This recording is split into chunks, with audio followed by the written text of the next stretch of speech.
Bonjour à tous et bienvenue sur Aventure Crypto. Aujourd'hui, on retrouve Thibaut et pour une fois, on va aborder un sujet peut-être un peu plus léger, mais qui est thématique. Vu la période qu'on approche, donc décembre 2022, les fêtes de fin d'année qui arrivent. Et tout simplement, vous voulez discuter un peu pour peut-être partager quelques conseils et peut-être aussi quelques expériences qu'on a pu avoir, nous deux, euh, vis-à-vis des dîners de fin d'année. Parce que souvent, dans les discussions, et vu la période de bear market, les marchés baissiers qui bat son plein, des plus bas qui sont atteints tous les jours, bon bref, le contexte est pas franchement optimal pour les cryptos. Et on s'attend tous à recevoir des remarques, voilà, les cryptos, on a vu que ça baissait, tu es encore avec ton argent magique d'internet, voilà, ce genre de remarques, je pense qu'on a pu tous avoir.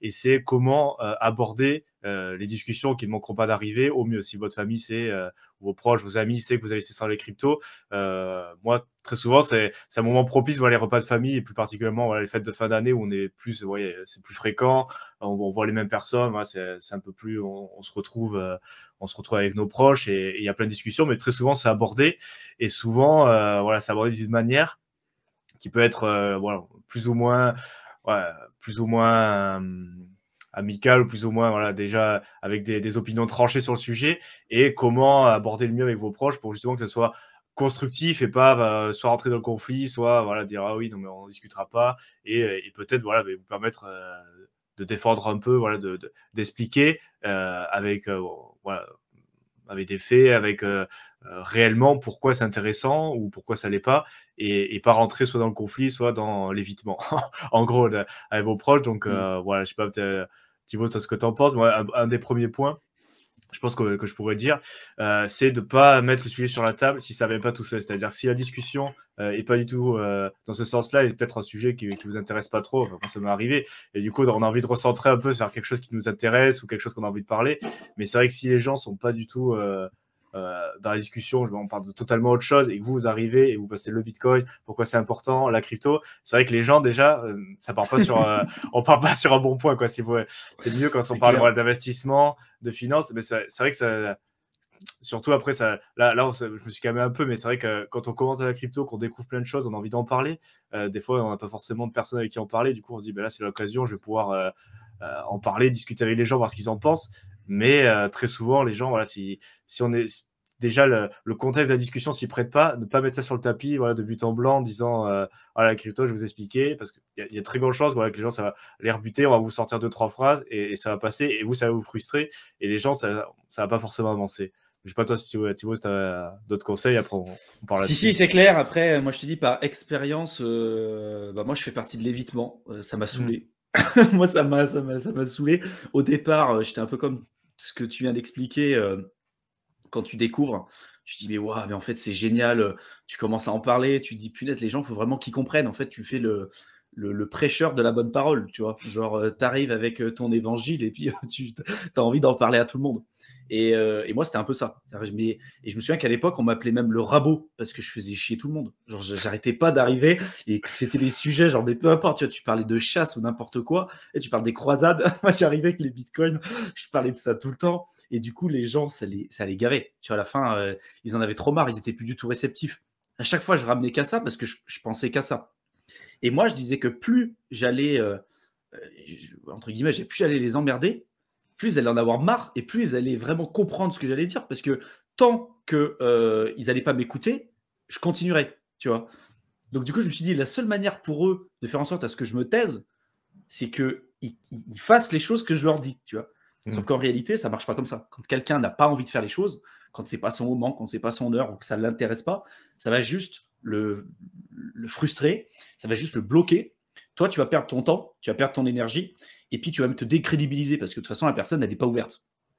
Donc, moi, maintenant, je fais un peu comme toi. C'est-à-dire que si il y a quelqu'un qui vient m'en parler, que je sens qu'il est vraiment intéressé, et quand je parle vraiment intéressé, c'est pas juste alors la crypto-monnaie ça se passe bien, alors qu'il sait pertinemment que tu vois que ça s'est pété la gueule et c'est juste pour se foutre de toi. Tu vois, juste pour se. Voilà.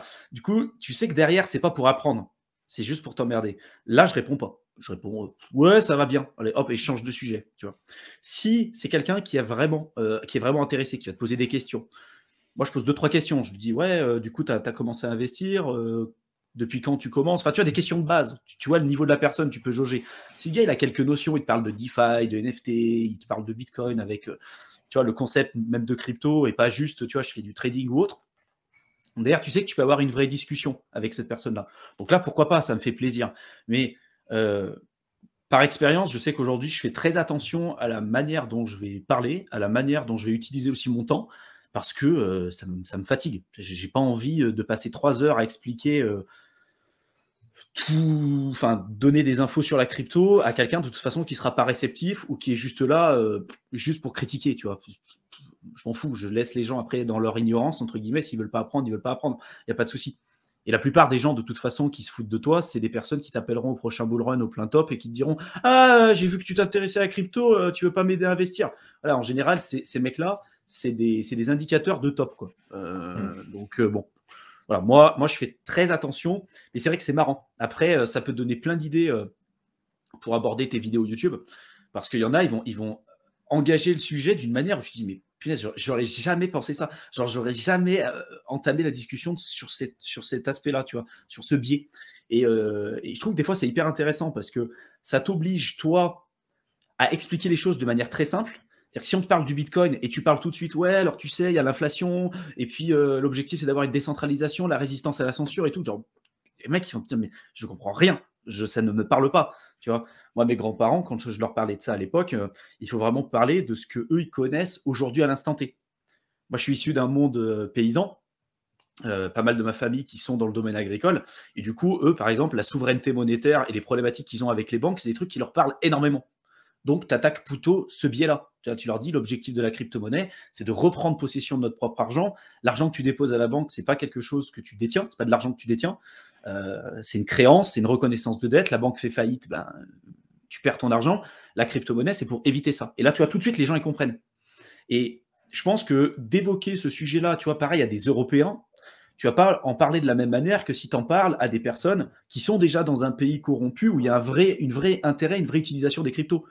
Des personnes qui sont au Venezuela, en Argentine ou même dans certains pays d'Afrique, tu leur parles de crypto, les mecs tout de suite, ils vont comprendre. Tu vois, parce qu'ils disent, punaise, aujourd'hui j'en ai besoin, je le comprends. En Europe, non, tu as déjà les services bancaires. Pour la plupart des gens, si tu as un peu d'argent, tu as déjà investi, tu as déjà peut-être une assurance vie, tu as peut-être investi dans des ETF, tu as peut-être déjà fait de l'immobilier. Donc tout de suite, on se dit, ouais, une crypto-monnaie qui est résistante à la censure, décentralisée, je m'en fous. C'est quand je gagne de l'argent, tu vois. Donc je pense qu'il faut utiliser certains biais différents et comprendre vraiment la personne qu'on a en face de soi. Si on sent qu'elle est vraiment réceptive, qu'elle a envie d'apprendre, pourquoi pas. Sinon, moi, je perds pas mon temps. Ouais, je suis d'accord. Mais déjà, pour commencer, voilà, on a fait le filtre. Donc déjà, si le sujet vient pas, ne pas le mettre sur la table. Parce que voilà, ça veut dire que les gens sont pas intéressés, sont pas prêts ou ont pas envie tout simplement d'en parler. Donc du coup, il faut respecter ça et pas essayer de forcer, forcer les gens à parler de quelque chose que de toute façon, ça les intéresse pas parce que ça va être plus contre-productif qu'autre chose. Si c'est, voilà, 2-3 remarques, ah, ça s'est pété la gueule, nanana, pour se foutre de vous, bon, voilà, là aussi, on n'en parle pas. Et là, maintenant, on va se concentrer sur si la personne est sincèrement intéressée et veut vraiment en apprendre plus. Bon, Thibaut commence à en parler un peu, et comment lui expliquer simplement et vraiment apporter de la valeur à ces personnes-là et pas, voilà, pas non plus rentrer. Un des premiers points que je voulais aborder et que Thibaut a déjà touché, c'est voilà, de ne pas être trop technique, pas rentrer, voilà, parce que nous, ça peut nous paraître évident, de savoir décentralisation, les nœuds, les couches, les portefeuilles à froid, les adresses, tout ce qui peut être technique et pourquoi un projet est intéressant sur le point technique. Mais il faut se remettre aussi dans le contexte que la personne en face, elle était intéressée, mais elle a peut-être aucune connaissance aussi. Donc, pas rentrer trop dans la technicité. Et je te rejoins tout à fait dans le fait de faire des parallèles le plus possible, des analogies avec des choses qu'ils connaissent eux. Donc, c'est pas forcément facile à penser sur le moment, mais si vous pouvez faire ça, c'est vraiment optimal. Enfin, comme ce que tu as dit, Thibaut, si la personne est du monde agricole, qu'elle connaît, voilà, être propriétaire de ses biens, avoir des biens en propre et pas être dépendant d'autres personnes. Voilà, ça c'est un bon parallèle. Trouver des analogies comme ça. Dans le domaine agricole, on va dire le concept d'indépendance, c'est une valeur qui est très forte dans ce milieu. Le fait d'être indépendant, de pouvoir être autonome, etc. Donc tu vois, ça c'est un levier qui parle à beaucoup de ces gens-là. Par contre, quelqu'un qui va être pas du tout dans le domaine agricole, tu parles d'indépendance, ça va lui faire peur. Parce qu'il va dire: «Punaise, il va falloir que je gère mon argent, du coup ça me fait peur, si je perds mon argent, qu'est-ce qui se passe?» Tu vois? Il y en a qui ont besoin de savoir qu'il y aura un service après-vente, tu vois? Qu'il y aurait quelqu'un au cas où, je sais pas, je perds mes bitcoins, je peux appeler quelqu'un. Bah non, tu vois? Ça existe pas. Et du coup, tu vas peut-être pas utiliser ce levier-là pour leur en parler. Voilà, c'était juste la petite parenthèse, mais Tout à fait, non, mais ça, ce côté technique. Après, je pense aussi pas essayer de donner des arguments, voilà, faire heu, donc les bullet points ou les talking points classiques, voilà, c'est résistance à la censure, faire un peu l'argumentaire en positif, de certaines cryptos, mais plus attaquer sur le côté de faits, donner des faits avérés que, voilà, que les gens peuvent chercher et pas donner, un peu des schémas narratifs où oui, de toute façon, le Bitcoin, ça va servir à ça, ça va remplacer, donner un peu un argumentaire qui est pas forcément, et on le sait parce qu'on n'est pas forcément toujours objectif dans ce qu'on raconte. On a des schémas narratifs qui nous plaisent plus que d'autres. Du coup, on va avoir tendance à plus pousser ce genre d'histoire. Mais au final, si on se ressent sur les faits, de dire, ben oui, mais là, le respect de la vie privée, aujourd'hui, c'est de plus en plus voilà, attaqué. On a vu, voilà, on peut citer, par exemple, on en a parlé plusieurs fois, mais les soutiens aux manifestations des des camionneurs au truckers. Canada, des camionneurs au Canada qui ont été, voilà, il s'est passé pas mal de censure, bloquer les comptes bancaires de personnes qui avaient juste participé à une cagnotte pour aider ces gens qui manifestaient, bon, qui étaient bloqués au Canada. On peut parler aussi, vous pouvez, c'est un peu plus technique, mais expliquer que pas mal d'États, et même en Europe, euh, les, euh, les États et les communautés, voilà, les banques centrales travaillent sur des monnaies numériques et ce que ça peut avoir, et dire que c'est vrai que pour pas mal de personnes, ça peut paraître le futur, ça leur paraît improbable, mais de dire, ben, regardez, la Chine a lancé son yuan numérique, c'est programmable. Vous savez en plus qu'en Chine, il y a un score social, donc on peut imaginer, et c'est déjà le cas, des expérimentations où en fonction de ton score social, tu peux avoir accès à plus ou moins d'opportunités avec ton argent. Pensez aussi que ça peut être programmable, qu'il y a des expérimentations qui sont faites pour, si à la fin du mois, tu vas pas dépenser tout ton argent, on peut te mettre, t'en sortir un petit peu, voire complètement. Et qu'en Europe, la Banque centrale a annoncé qu'elle travaillait sur un projet, avec en plus Amazon qui participe, donc tout côté vie privée. Et voilà, ce genre de faits et pas de schéma narratif de Bitcoin, ça va remplacer le système monétaire mondial, parce que voilà, où les gens, ils se disent, ouais, d'accord, t'es bien gentil avec tes histoires, mais moi, j'y crois pas. Et de donner des faits qui sont vérifiables dans des journaux, en plus, qui sont pas de crypto, par exemple. Moi, des fois, de temps en temps, on a des groupes WhatsApp avec ma famille, tu passes des informations dans, voilà, des journaux réputés, par exemple, je sais pas, Le Monde, ou des informations générales qui passent, et tu dis, ben, regardez, ça, c'est en train de se passer. Ça, c'est acté, c'est pas de la science-fiction, c'est pas dans 10 ans, c'est pas peut-être, c'est maintenant, ça se passe. Voilà, dans tel pays, dans telle communauté, il se passe ça. Ben, la crypto, ça peut peut-être avoir un rôle à jouer là-dedans. Qu'est-ce que tu en penses? Tu vois, c'est pas pousser des schémas narratifs, c'est plus donner des faits, des argumentations, voilà, de dire pourquoi c'est bien, pourquoi là, il faudrait conserver le cash, pourquoi si on va dans une société où l'argent liquide est plus disponible, est-ce que ça peut poser des problèmes pour la vie privée de savoir le gouvernement? Qu'est-ce que ça peut impliquer les monnaies de banque centrale? Puis la vie privée en général, quand on se rend compte qu'il y a de plus en plus d'attaques sur la vie privée, toujours plus donner nos données, toujours plus...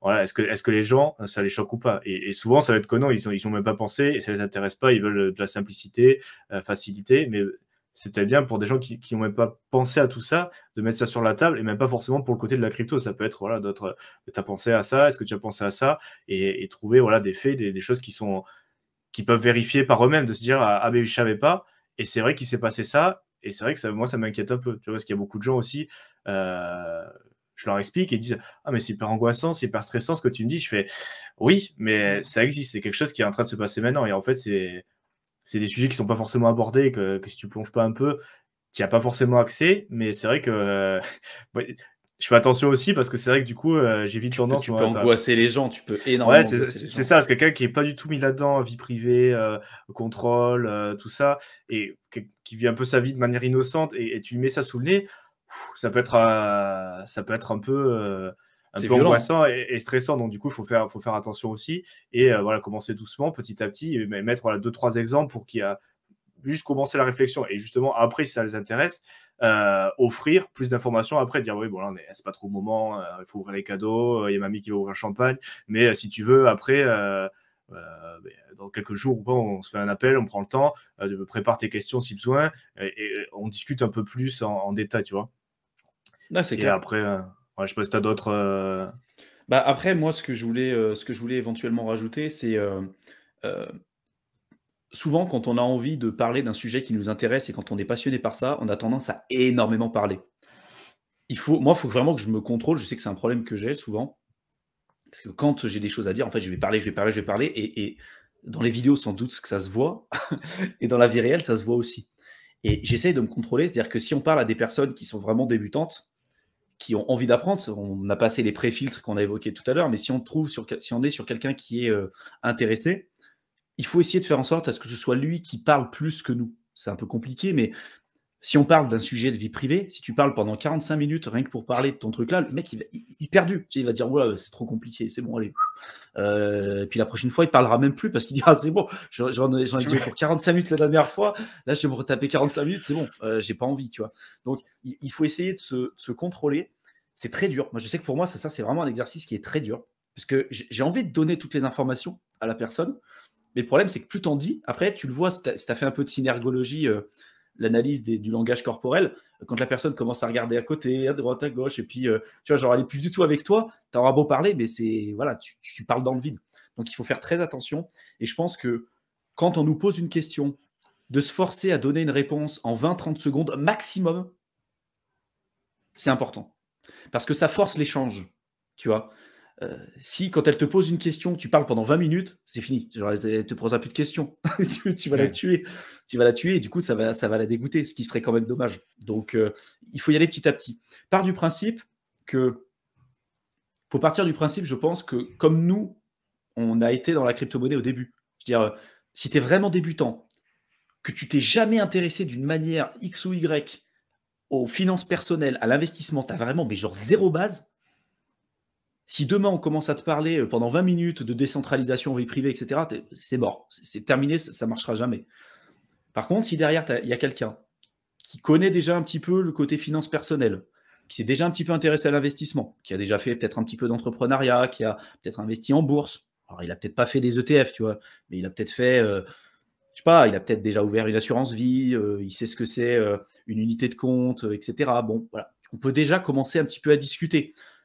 Mais il faut savoir vraiment le profil qu'on a en face de nous. Et on ne va pas aborder le sujet de la même manière si c'est aussi une personne âgée qui ne sait même pas utiliser, par exemple, Internet, ce qui était le cas de mes grands-parents. Hein. Ils ne savaient même pas utiliser Internet. Donc là, parler de crypto-monnaie, c'était vraiment compliqué. Tu vois. Mais il faut prendre le temps. Après, il faut avoir envie aussi, je pense, à titre personnel, d'utiliser ce temps-là. C'est pas obligatoire.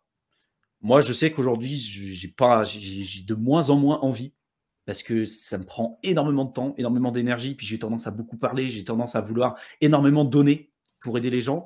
Et quand en face de moi, il y a quelqu'un qui est pas motivé comme moi je le suis, ou qui a pas envie autant d'apprendre comme moi je l'ai été par le passé et comme je le suis encore aujourd'hui, j'ai du mal à comprendre, si tu veux, ce fonctionnement. J'essaie d'être très tolérant, mais je suis également aussi quelqu'un qui va énormément me pousser vers le haut. Je vais vraiment, je sais pas comment je peux dire, mais je vais avoir énormément d'attentes, si tu veux, pour moi. Du coup, je vais avoir aussi énormément d'attentes pour la personne en face. Et quelquefois, ça peut même être blessant. Donc, il faut faire attention. On n'a pas tous les mêmes objectifs, on n'a pas tous les mêmes ambitions, la même appétence aussi par rapport au concept technologique. Hein. Il y en a pour qui la crypto, ça parle pas, c'est mort, quoi. C'est juste pas possible. Ça les intéresse pas. Il y en a, c'est plus l'immobilier, la pierre, le physique, et c'est OK, tu vois.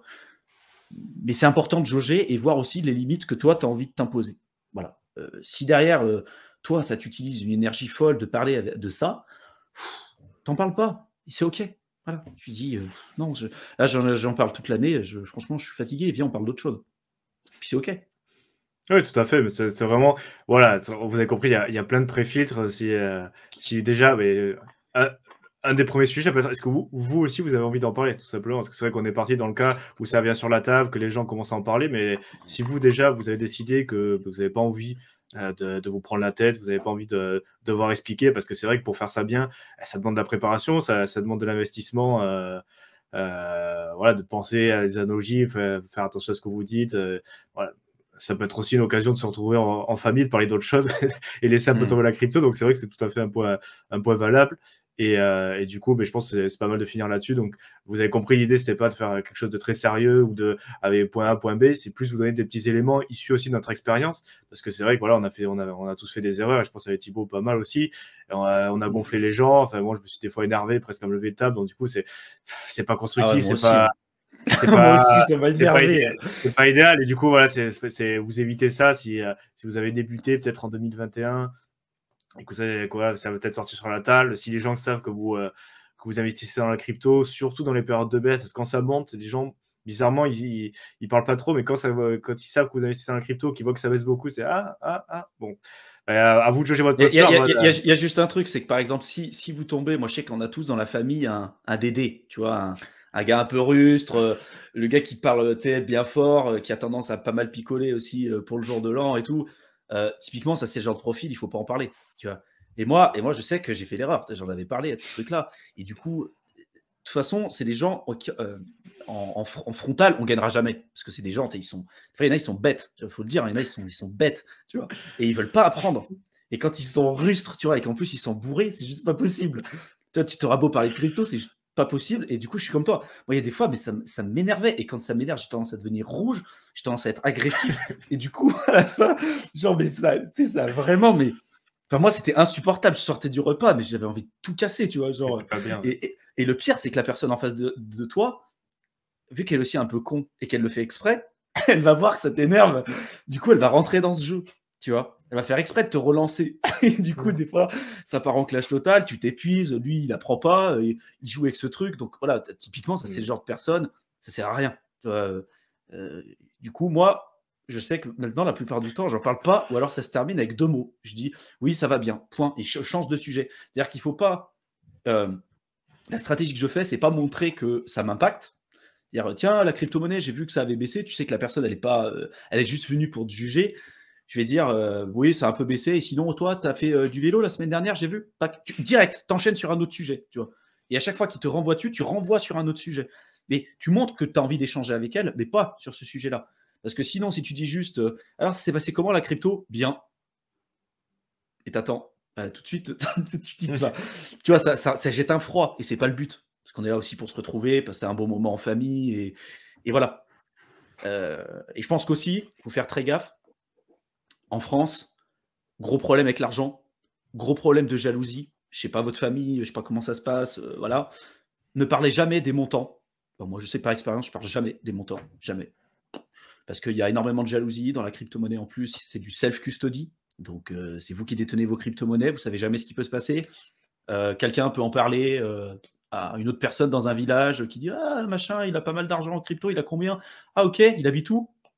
Puis demain vous avez quelqu'un qui toque à votre porte pour aller vous soutirer de l'argent. Enfin, c'est des risques aussi, tu vois ce que je veux dire. Donc moins vous en dites sur votre situation personnelle, mieux c'est. Mais en même temps, si vous avez quelqu'un d'en face de vous qui a envie d'en parler, faut pas l'envoyer chier. Vous pouvez lui en parler, c'est ok. Par les pourcentages, répartition, mais ouais, jamais montant. Effectivement, ça a un Mais très bon même point. jamais. Moi, je parle jamais de ça, en fait. Puis j'évite. Maintenant, moi, je sais qu'à titre personnel, j'en parle pas. J'en parle pas du tout. Ouais, parce qu'on est Et passé par tout ça, mais il y a peut-être des gens qui n'ont pas encore connu et qui ont peut-être envie de se lancer. Donc, c'était l'idée de cette vidéo, ouais, participer, voilà, donner quelques petits conseils. Dans le cas, effectivement, vous avez envie d'en parler, voilà, tout ce qu'on a pu évoquer. Donc, nous, on va vous laisser là. Si vous avez envie de trouver plus de contenu dans ce style-là, mais aussi voilà, un peu plus sérieux ou un peu plus technique, n'hésitez pas à suivre ma chaîne. Je vous mets aussi dans la description le lien de la chaîne de Thibaut, donc Éternel étudiant, qui parle plus du coup d'investissement, finances personnelles, entrepreneuriat, donc tous ces thèmes qui ne sont pas forcément que de la crypto. Donc le lien est dans la description, n'hésitez pas à aller jeter un coup d'œil. Et du coup, nous on vous laisse et on vous retrouve dans une prochaine vidéo. À bientôt. salut à tous.